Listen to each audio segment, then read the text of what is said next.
Welcome to Speed Punk's Garage. Today we're going to be working on a 2000 Honda Accord. It's showing signs of not having any heat, which I'm suspecting that it's got an open thermostat. Obviously something's going on with it. So I ordered a new thermostat, a new temperature sensor. I recommend getting everything through Honda directly because these vehicles are very temperamental if you have any aftermarket products in them. I'm pretty sure that this thermostat's in there is the second one that's in there. I've owned this car for about 2 years now. Previous owner was meticulous about maintaining it, but it's also 23, 24 years old at this point, and it's obviously showing signs of wear. This is my economy car. This is what I run regular fuel in, try to keep the money down on the truck and my other vehicles. All right, let's get started. First things first, get some good lighting. I really recommend this Milwaukee light. It's pretty awesome. Just like that, lights up the whole engine bay. I'll bring you guys in closer in a little bit. I'm just getting prepped and set up, taking a look at some stuff. Like I said, I daily this. They beat the crap out of it, so it's due for some maintenance. I'm going to disconnect the battery so I have more access to the thermostat and the temperature sensor. I recommend writing down your stereo, radio stations, whatever you want to call it. It's just peace of mind, and then, you know, it's common practice if you're working on clients' cars or something like that. It makes it a lot easier to put them back in. It's one small thing that clients recognize when they get in their vehicle, if the radio stations are still there or not. So I'll pause you guys, turn on the ignition, write down the radio stations for the CD player, and then I'll bring you guys closer to start working on this. All right, just real quick, super easy. Hop in the vehicle, turn the ignition on. Like I said, jot down your radio stations, real simple. This vehicle's got, 144,000 miles on it. So, like I said, it's due for some maintenance. It's a great little car. I got good gas mileage out of it, even though it's a V6. It's nice to have something that you can beat the crap out of, not really worry about it. And you got the Honda reliability as well. The little whimpering in the background is my little man, Goner. He's my little sidekick. You'll see a lot of him in a lot of the videos that are coming up. He'll be growing up. He just turned 1. He's a good boy. He's my little garage mate. So you'll be seeing him in the background whining and whimpering because, you know, he has to because he's a puppy. So that's it for now. I'll be back in a couple minutes. As I said, I'm still prepping, getting everything together, just taking my time. Nothing crazy, just doing my thing in my garage with my dog. Also, quick recommendation for these Hondas, a lot of newer vehicles as well. Disconnecting the battery will throw a security code. Obviously, you need the code in order to unlock the radio. It could be a pain in the butt, especially if it's a client's vehicle or they lost the owner's manual or something like that. So make sure you have the code prior to disconnecting the battery, or else you're going to give the client back a vehicle with no working radio and he's not going to be happy, and that'll ruin your day for sure. So obviously I own this vehicle, so I know the code, shouldn't be an issue. I just want you guys to be aware of that. Like I said, these Hondas have, I think it's a 6-digit code. I got it right now, owner's manual. You can find information online if you don't know the code, or if you need to access a code or unlock a code. There's a means of doing that through a lot of different websites, a lot of forums that help you out. Of course, it's a Honda. There's so many forums for Hondas, Honda Accord, Civics. You can find basically anything on the internet. That's pretty much it. I just wanted to keep you updated on that because, like I said, that could become a big to-do if you don't know the code.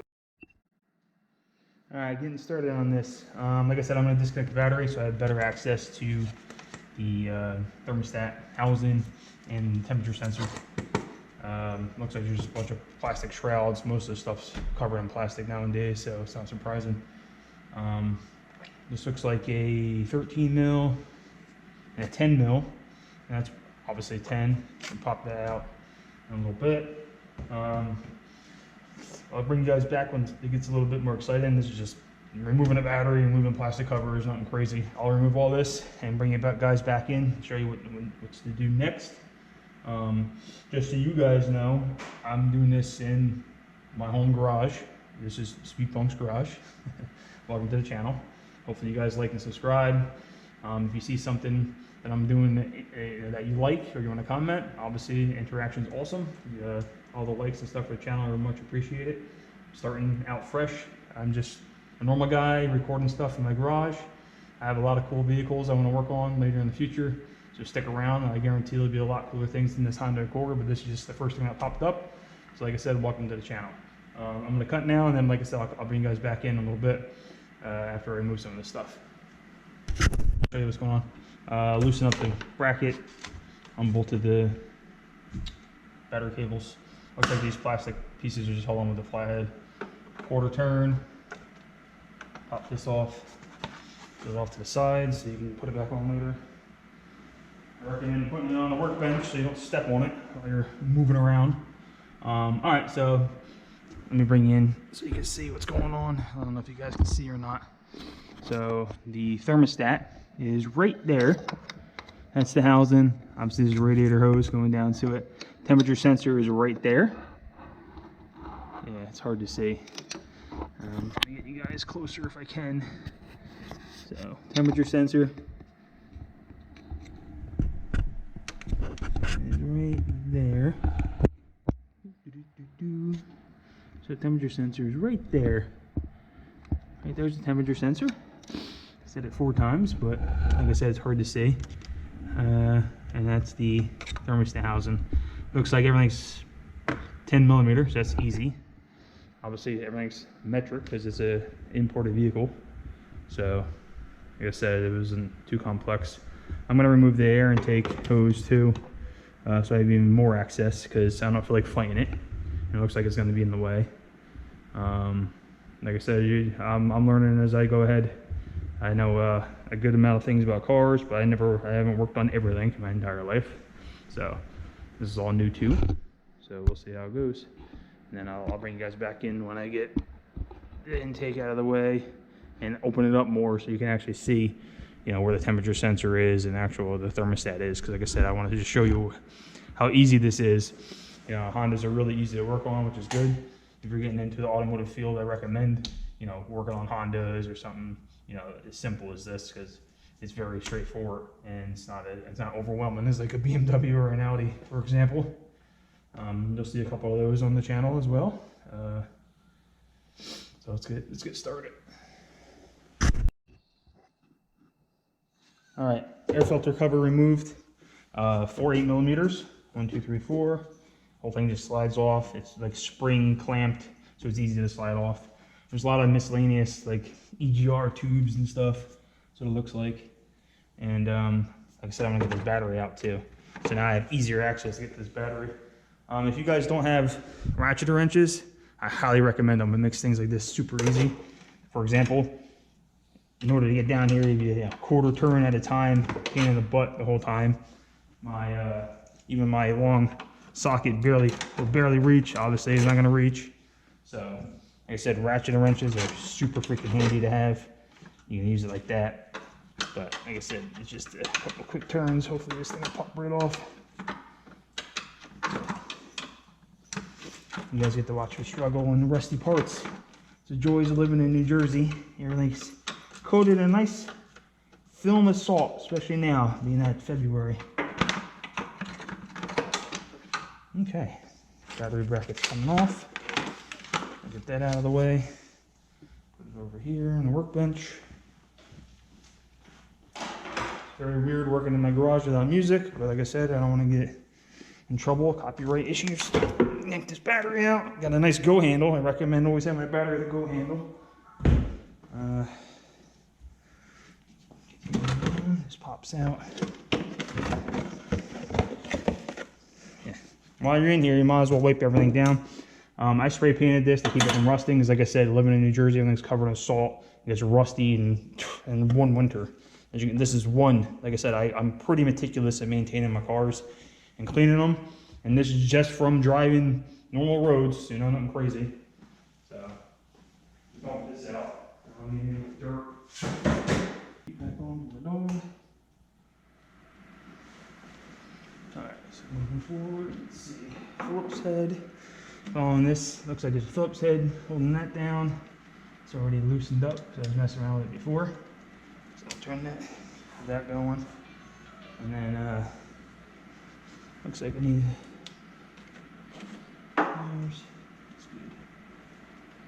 While you're in here, where everything's removed, it's good good thing to do is check everything, you know, make sure there's no major leaks, you know, no rodent, you know, building a nest or anything like that. Like I said, all this stuff starting to show signs of rust, so I'll, before I put the battery back in, I'll rust treat that as well. You can see it. Yeah, it's all rusty and crusty, which is a pain in the butt, but hey, save your battery tray. You can get some of that, you know, Krylon, some type of high temp engine paint, something that lasts a little bit longer, and then you don't have to worry about it as much or as often. You can do it like, you know, every once a year or something like that. Sorry for my sniffling too. It's 37 degrees in my garage. That's why the dog's over there in his bed with the heater.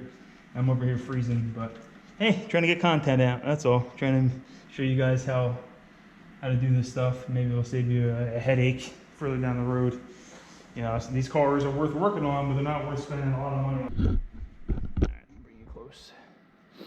Alright, so I'm gonna pop these off. I'm crazy. Of course, everything's gonna fight me because it's all rusty and crusty. That's standard. I'm not removing the throttle body, I just want to get this hose out of the way so I'm not hung up on it. Right down, out of the way. Pull these guys off as well. Pull that back down here, pull this down. On those.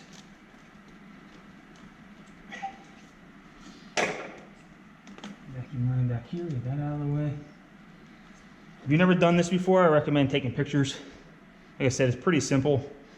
If you got time and you want to save money, this is the best way to do it.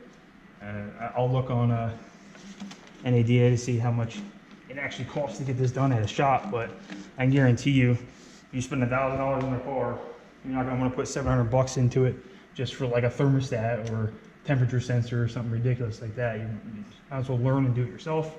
Plus, you'll know how to do it. That's kind of cool.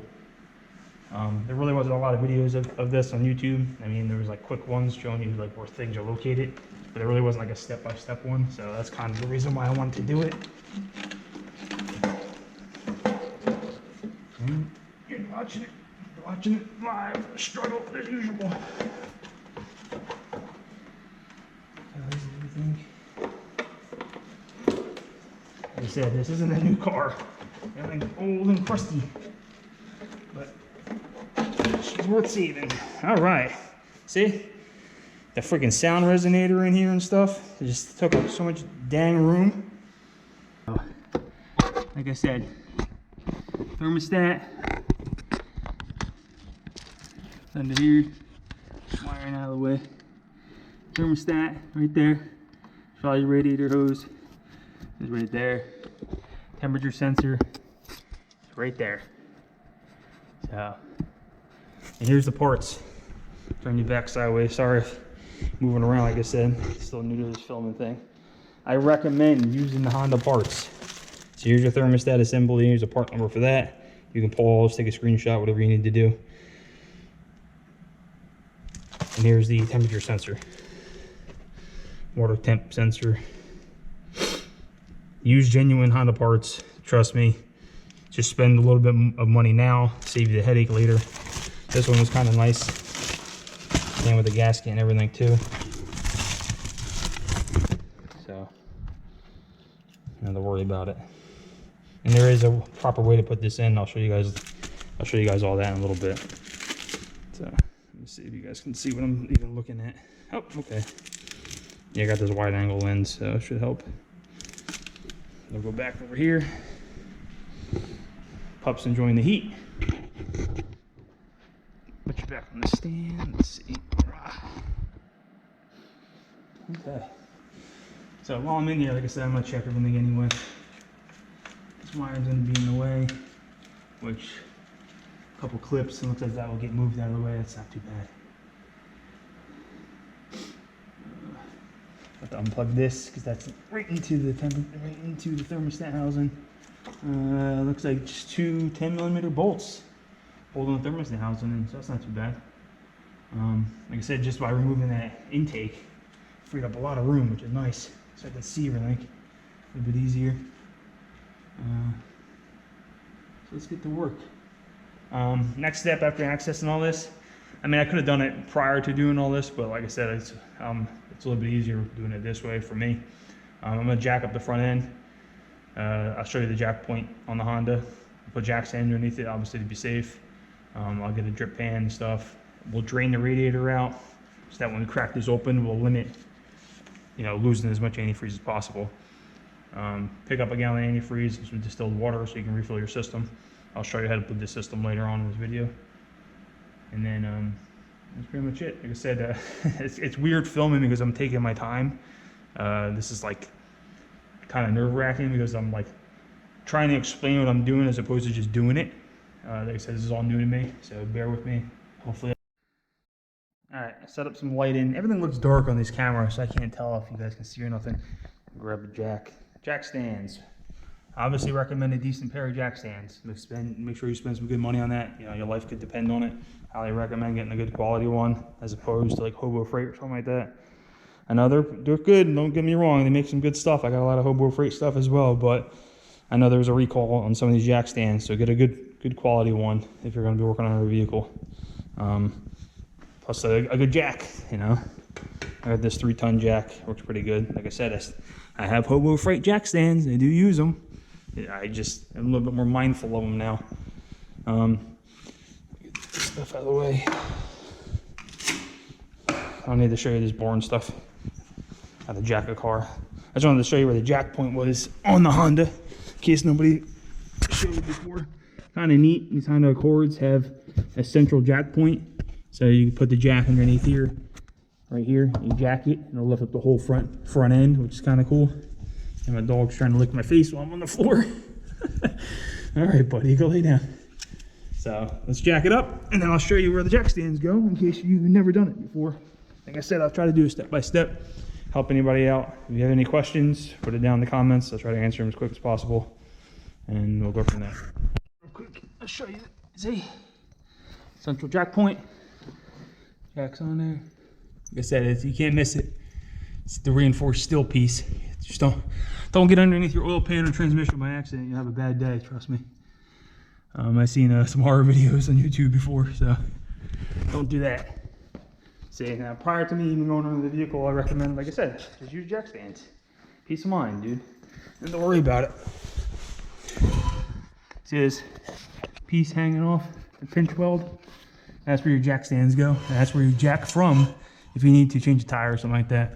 Like I said, I don't need to go too high. I'm just draining the radiator, so I don't get antifreeze all over my garage floor. That's all. Little tip, if you don't have jack stands and you're just using a jack, if you got a spare rim or spare cinder blocks even, I mean, I don't recommend it, but if you got something, just put it underneath the frame of the vehicle. Because if your jack gives way, you blow hydraulic freaking piston or something like that, you don't realize it and you're underneath there. I mean, it's a split second. Gravity's very fast, a lot faster than most people I know. So make sure you just stay safe. All right, it's a jack point. Wide field of view, I can't tell. Things are hard to see. Yeah, you get it. Very simple. I'm in a controlled environment, obviously. I'm gonna get a wheel chock just to be safe. Start over here. I painted it orange so you don't miss it. Watch out, buddy. Boy, what are you doing? You helping? You want to kick that for me? You want to kick that for me? You want to give me a pull? That's a good boy. Yeah. Come on. Come on, you helping? Yeah, you're always helping. Alright. That's pretty much it. Now we'll lower the jack. Do it one-handed. For the views. Alright, so now we're on jack stands. Get the jack out of the way. So we'll wheel it over here for now. Now, we're on jack stands. Like I said, you want to be safe. Give the car a little shake. Make sure it's settled. You don't want to be underneath this thing and hear the jack stand go clunk and then crash your pants. That'd be the worst thing. So make sure you're good. Your jack stands are secure. Looks like we're good to go. I know it was a long clip about jack stands and safety. And I promise not all of my videos would be like this. I'm just trying to be as thorough as possible, help out anybody who's never done this before. And yes, the OCD's kicking in. I'm gonna obviously clean all this stuff too. So I'll do a garage tour if I haven't already. Everything's overflowing. It's my 3-car garage, new to me house. Very exciting. So we'll proceed. Like I said, thermostat, temperature sensor. Be back in a little bit. All right, show you real quick. Set it up. Because that oil spill mat, I recommend these things. They're kind of cool. Because if you spill stuff on them, not getting all over your floor. I mean, I don't have a great floor in my garage, but I still don't want to be rolling around in it. These are on, obviously, the Jungle website. You can go on there, find stuff. All right, so underneath the vehicle, the petcock is right here. You can see it. Yeah, a little white, right there, a little white knob. So you're going to turn that. Antifreeze is going to come out, obviously. So get yourself a nice clean bucket if you want to reuse antifreeze. I got fresh antifreeze. I'll probably filter this and reuse it because it's not that old. Like I said, this was just serviced like 20,000 miles ago. Not even. What are you eating? Pieces of plastic? Wonderful. Come on, get your bone. The joys of having a puppy while you're trying to work on the garage floor. I try to be as real as possible. I'm just using basic hand tools. You know, I have a pretty decent tool set. We'll go through that one day. I'll show you guys stuff. I do have a scissor lift. I'm going to use jacks and jack stands and try to make it as simple as possible for you guys and show you that you can do this in your own driveway or in, you know, side yard or whatever you want to do. So that's pretty much it. I'm going to remove the radiator cap. Get that out of the way so the antifreeze flows a little bit easier. Like I said, put all your stuff on your workbench so you're not tripping over it because it becomes a pain in the butt when you got a lot of things taken apart. Back. I'm going to go underneath the vehicle, open up the petcock, drain the antifreeze. While that's draining, obviously I don't want to stand here and twiddle my thumbs. I'm going to remove some of this wiring. Yeah, you see the wiring right there. Just unclip everything. Get this out of the way. Get all this mess out of the way so you can gain access to this thermostat housing. That's all. Nothing crazy. All these plugs are specific to where they're supposed to go. I mean, you can label them if you want, take the time, take pictures if you want, but I just unplug it and move it out of the way. This won't plug into this one because it's a different plug. So, you know, and obviously when you go over and check everything, make sure all your plugs are connected back in before you put everything back together. If you're scared to do it, like I said, take pictures. You can put tape on them and label them if you want, you know, ABC, whatever you want to do, and then go from there. Or like I'm going to do, I'm trying to unplug everything. You can only go one way in one direction to each plug, so. All right, quick recap. Unplugged everything, got everything out of the way as best as you can, basically. Just saves you the headache of dealing with it. When you try to get in there, it's kind of tight. You can see 10 mil. Obviously, this whole thing comes off. Thermostat's in there. And then, like I said, while I was unplugging that, draining the radiator, the petcock, turn it halfway. It will slowly drip out. See how it's loose? It comes out. Stuff gets all over the place. That's why I recommend these little catch pads. I probably got like a gallon and a half in there. Yeah, I can obviously filter that and reuse it because it's really not that old. But I also got some fresh antifreeze. It never hurts. Not that expensive. But like I said, that's why I like these oil mats because stuff gets everywhere. Pain in the butt. But it is what it is. So let's get back to doing this. It's tight in there. So, all right, with the radiator drained, try to get as much antifreeze out as I could. I don't make too much of a mess. And we'll go ahead.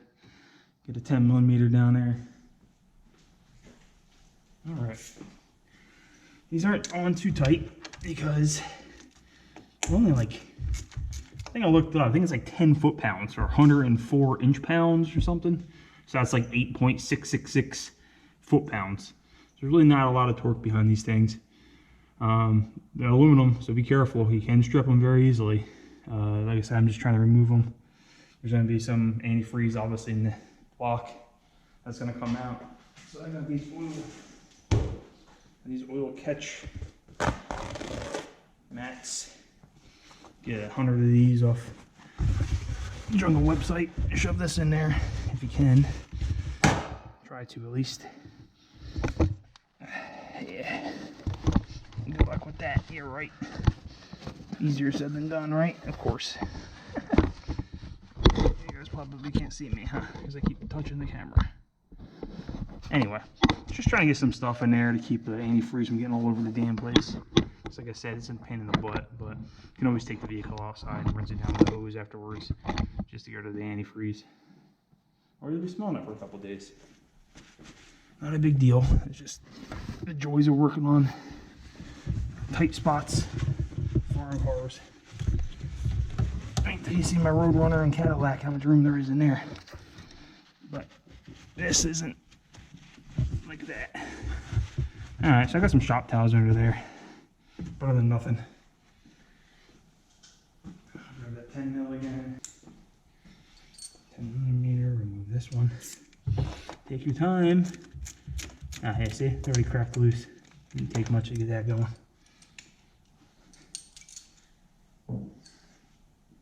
6-inch extension, 10 mil, 1/4 inch drive.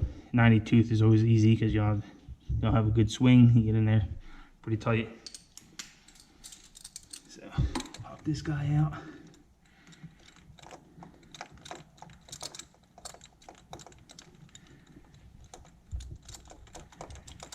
Now grab it before you drop it in the engine bay because you'll be lost in Narnia forever. Trust me. Just grab it, put it off to your workbench, get it out of the way. Don't lose it. Pop this bottom one down. See? That's the reason why I removed the battery. See how much more access we have? Not fighting and busting my knuckles for no reason. You can kind of see. See? And just got all the room. All the room to work with. Trying to get you guys good angles, good shots. Yeah, like I said, it's different filming as opposed to just doing it. So, it looked like there was a ground wire on there. Yeah. So, there's a ground wire on there. Let's not forget that, because that would not be good. So, move that out of the way. So, that's cool. I'm going to tap that, and it's going to probably pop right out, and you'll see a crap ton of antifreeze. And we'll see why this thermostat stopped working. I'm suspecting that it hung open, because like I said, I had no heat. And I know some of these thermostats, some of these mechanics like to put in those fail-safe thermostats. I don't recommend them, especially in these Hondas. They're very temperamental when it comes to stuff like that. You definitely want to use Honda OEM products when working on these cars, because they'll last a lot longer. So give this a little jiggle.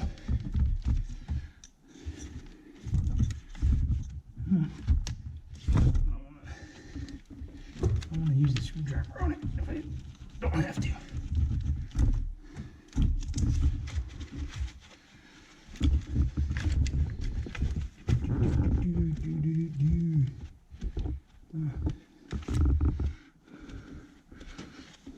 Oh, you know what? Oh, see? There's a 10 mil right at the bottom of there. Oh. 10 mil all the way down there. Didn't even see that guy. Wonderful. Let's get this out of the way. You out of the way.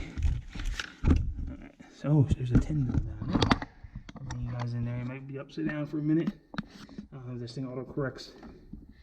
It's right underneath there. You can barely see it. There's another 10 millimeter down there behind where that ground was. So you remove the ground so you get that wire out of the way. You have a 10 mil up top and another 10 mil at the bottom.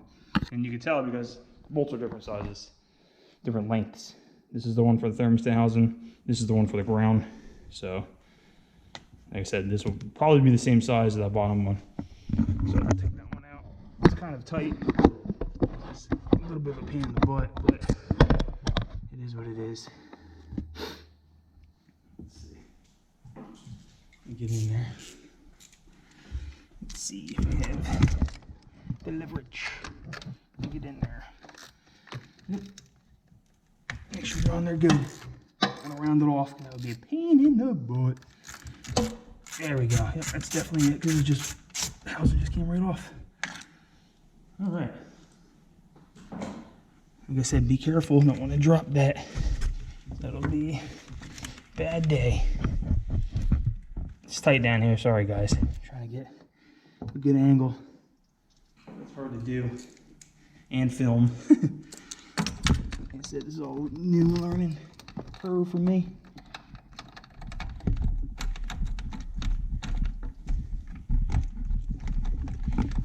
I don't know what you guys can see. I'm just basically getting the bottom 10mm bolt out so I can get to this thermostat. Of course, it's tight as can be, because why wouldn't it be? Looks like this wire harness is in the way, but I'm definitely not unplugging that because it looks like a main. So just a little bit at a time, take your time.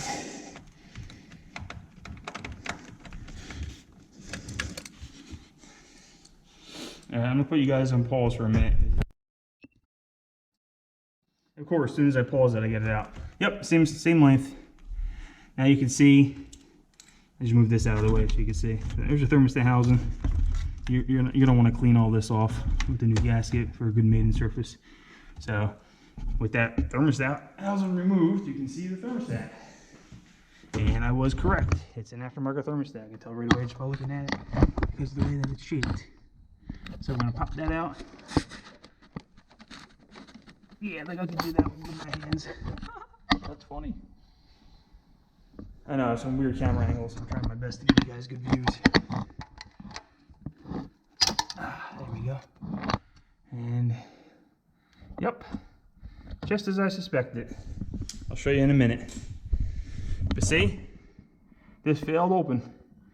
I guarantee it's one of those fail-safe motor, yep, Motorad?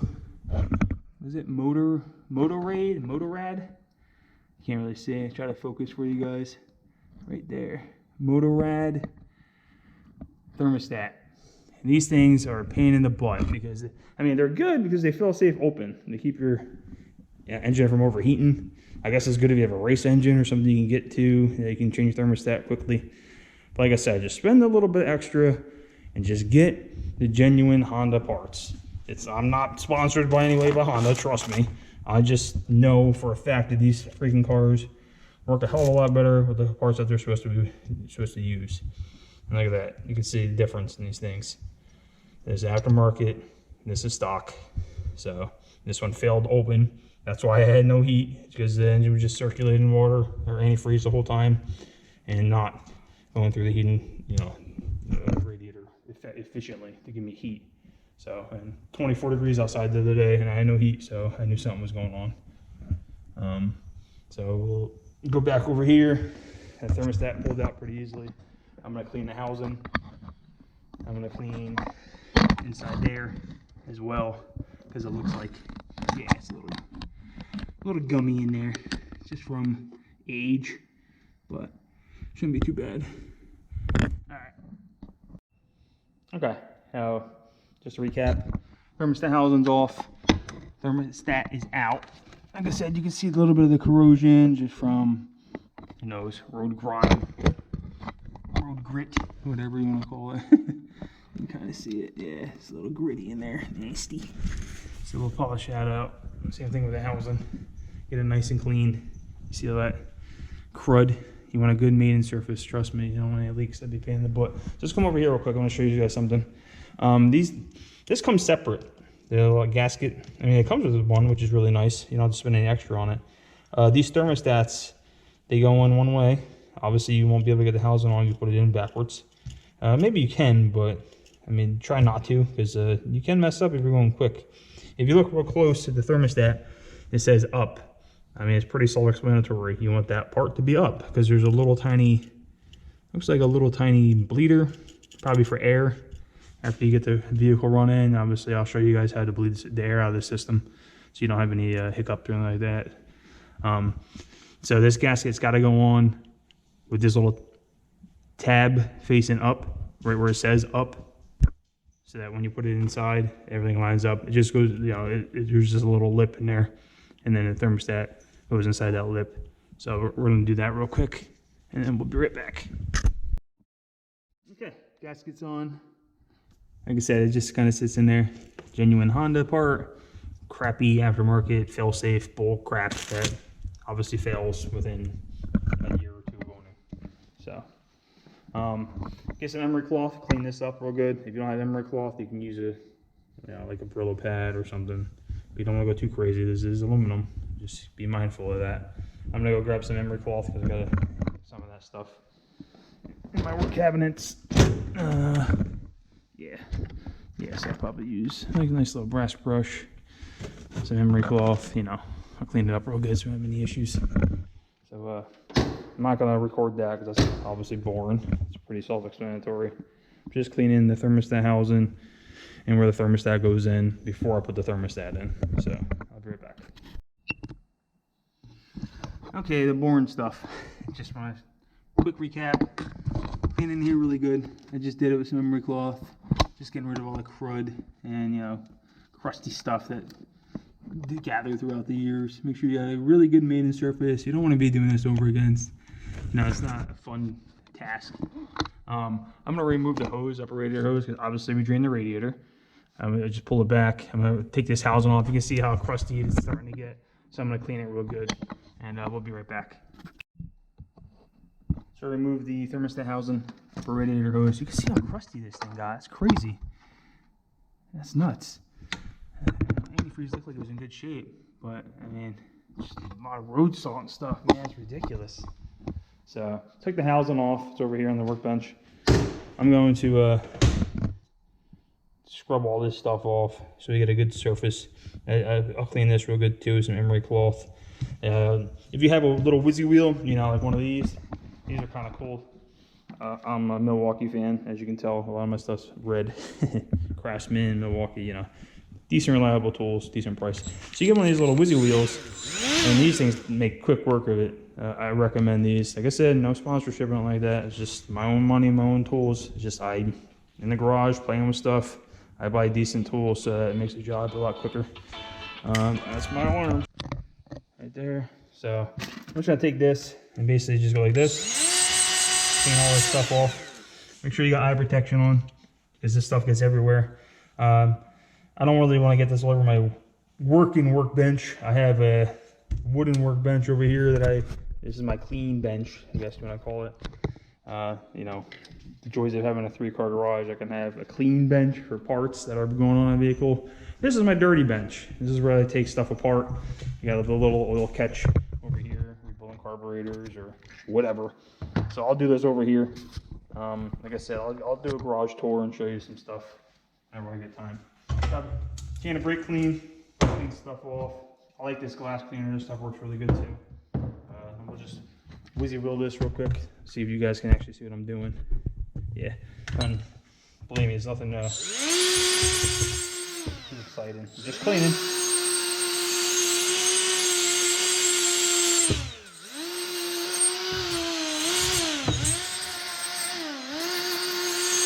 Don't go too crazy. This is aluminum. You'll eat into this metal real quick.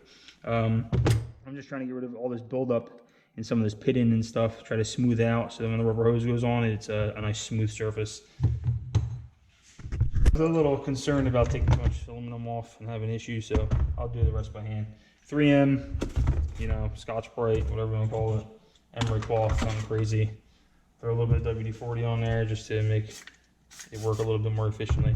Do it in a box because, like I said, this crud gets everywhere. It's kind of a pain in the butt. Cut this down a little bit so I have a little bit more to work with. Cool. And just grab it and give it a twirl. And you're just cleaning, nothing crazy. Like I said, boring as hell, but I'm going to show you pretty much every step that it takes to do it correctly, and we'll go from there. So if I'm talking too much, sorry, but I'm just trying to be as informational as possible so you can do this at home as well and not have the same issues.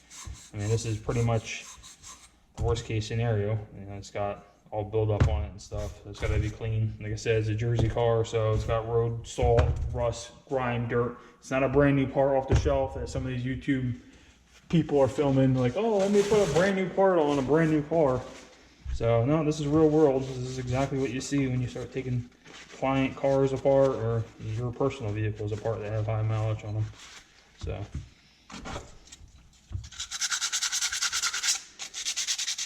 Make sure we get all this stuff off. See, make sure there's no pitting or nothing like that, because that'll mess up your seal. Take your time. Not a big deal. This is normal. You definitely see this in the higher. So yeah, see how much better that looks? Getting down to the metal. Just grab that again. Just gonna miss a little bit.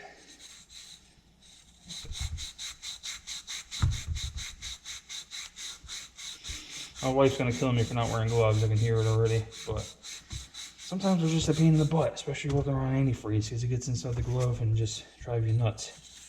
So.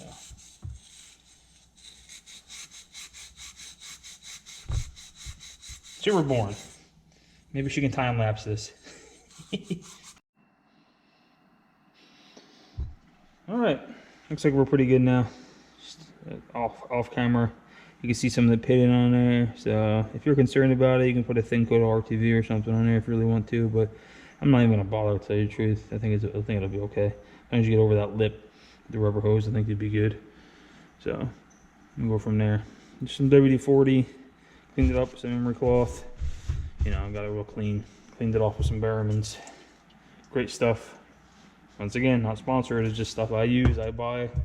I'll let you guys know how stuff works. You know, and we'll go from there. But it wasn't too bad. 144,000 mile build up on it. So I guess that's what to expect. You know, 23, 24-year-old car. Obviously shows signs of wear. Alright, I'm gonna try a new camera angle. I put this thing on a magnet. Stick it to the battery bracket or something. Let me see if I can give you guys a good shot. Right about there is probably good. Setting up a shot is always fun. Alright, so you can see this is kind of in the way. Pull a bit. I don't really want to pull a dipstick. I'm gonna get crud down there. You can see. Yeah, you're fine. I'll get a rag so we can clean that out. Clean this out real good. Scrubbed it with some memory cloth. Polished it so there's no crud in there anymore. Make sure you get all the debris out. Yeah, that's pretty good. Make sure this is nice and clean. All the way around, just run your finger. You can kind of see, yeah, I don't know if you can see it on the shot or not, but you can see there's like a little indent, and that's where the rubber gasket goes. The top, where it says up, goes right there. So it can only go in one way, or else you're not going to be able to get the housing cover. So, I'm going to get the thermostat. Let's see, you guys can still see. Yeah. See, this is why we unplugged everything, to get the wires out of the way. Makes it easier to see. Tuck this down out of the way. I wouldn't be doing all this, but I'm trying to get a good shot so everybody can see what I'm doing. Nice and clean. Yeah, we're good. Like I said, the OCD kicks in and we want to clean it really good. Make sure we don't have any issues. These brass brushes are nice because they don't really damage the aluminum too much. They just get rid of all the crud. I don't think you guys can see what I'm doing, but I'm just cleaning. You can't really see it. I only see it with my forearm, of course, because why wouldn't you? Alright. Over there. Yeah, that's a lot better. So that's nice and clean. Get the Honda thermostat. Rubber gaskets on. See? And like I said, right where it says up, you can't miss it right here. It says up. It's carved in there. Got the little air bleeder on there. You want that to be lined up so that it lines up. There you go. See? See how that sits in there nice and perfectly? That little tab goes inside that little indent. And then that's your rubber gasket right there. So now we'll get the housing that we just cleaned. This guy. We'll put that on just like that. Like I said, it's going to be really tight. So I'm just going to put it together and then I'll show you the aftermath essentially.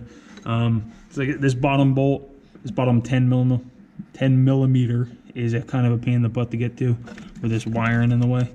So I'm just going to pause you guys for now because all you're going to see is my forearm, which is going to be a waste of a shot. So we'll be right back.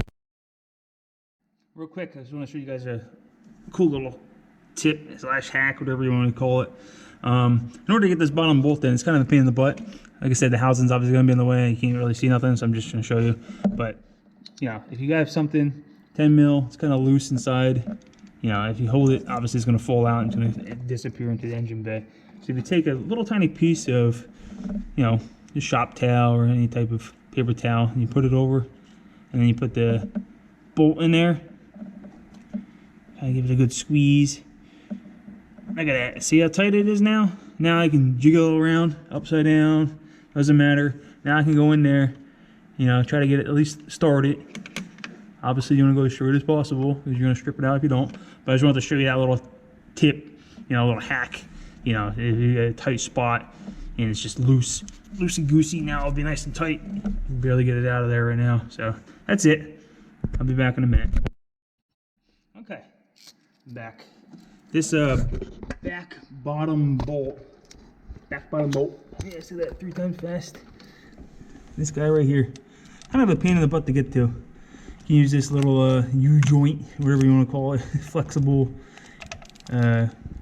socket. Get in there, makes it a hell of a lot easier. This didn't take me long, it took me like a couple minutes. I just wanted to show it. I just wanted to do it off camera. Like I said, it's really hard to get a camera shot down here. I can barely show you, even with all this stuff out of the way. Now, the torque spec on this housing, as I said, is aluminum. You don't want to strip it out. You'll have a bad day if you strip this thing out. You'll be replacing this whole freaking section, basically, or tapping it, which is also a pain in the butt because of how tight it is. I think I said it was like 104 inch-pounds, which if you go on the Google translator to convert it to see what it is, ends up being like 9 foot-pounds.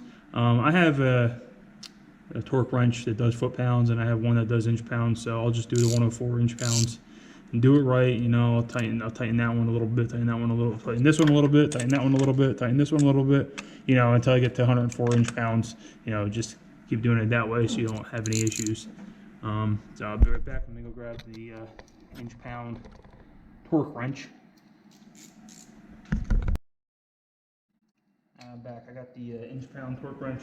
If you guys want to do a video, if you want me to do a video on torque wrenches and how to use them properly, you know, basically how to set it up, so you know what you're looking at. If you're interested in that, just put it in the comments. I can probably do a small video, quick video showing you how to use it. Like I said, a lot of people aren't as frequently working on vehicles as we are, as some of the guys out there.